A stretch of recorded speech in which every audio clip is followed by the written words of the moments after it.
let's talk about the three principles of instantaneous transformation. They'll really feed your ability to relate with people. And the first is this idea, it's actually a law of physics.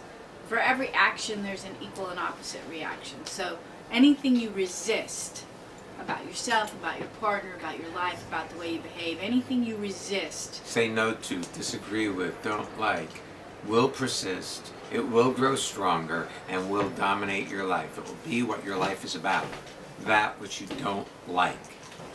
And if you look, that's what stuck around.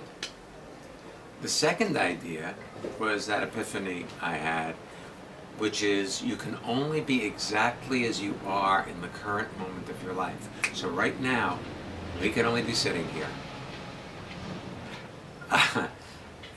Most of us have the idea that things could be different, even though they're immutable.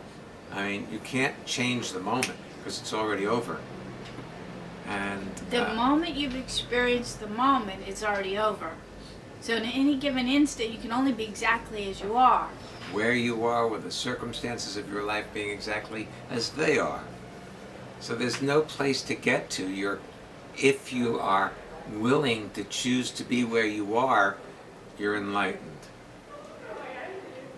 The third principle is the awareness principle or awareness idea, and that is anything that you see without judging it completes itself.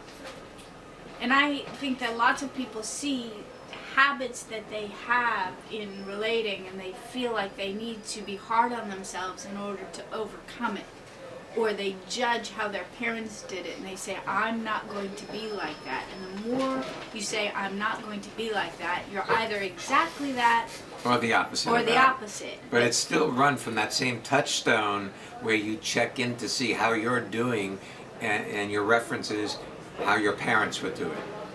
So then you're not having a relationship, you're not having their relationship.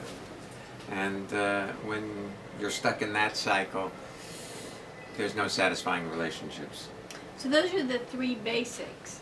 And they are really this incredible support structure that can help you have relationships that go beyond your wildest dreams. But let's mix up the three principles for a minute. Because 3-4 books ago, this is how we laid them out, that it wasn't so long ago that Shya looked at me and said, I realize they're really out of order. The first principle really should be life shows up exactly as it does in each moment. That's the second principle, that you can only be exactly where you are in each moment. So that's actually the first thing that happens. And then you have a choice. You can either reject how your life is showing up in that moment and resist it, and that used to be the first principle. That's now the second principle.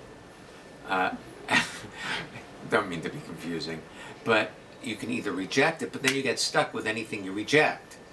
Or you can allow what's happening in your life to be happening as though it were your choice, like you're really here because this is where you want to be with whatever's going on in your life.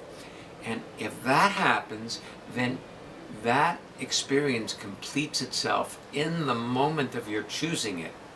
So your life becomes this unfolding, and anything that's incomplete, if you choose it, completes itself. Now, the only thing is you can't choose to have what you have in order to change it or fix it, because that's the first principle in disguise. See, that's when you're trying to... You're like, okay, I'll be with it. Right. But what you really mean is,